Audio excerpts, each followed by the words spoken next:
Installing a flow-through drain is easy. First, recess the slab and fit drain outlets at required locations.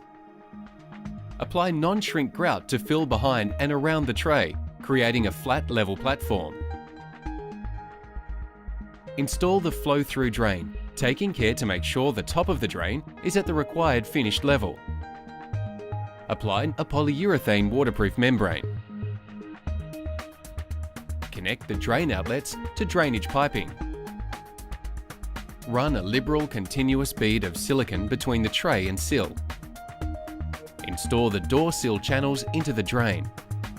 The purpose of this caulking is to support the front of sill. Top with silicone across the back of sill. Install the door panels. The flow-through drain is fitted with isolation clips to prevent contact between the sill and the drain, ensuring long-term durability.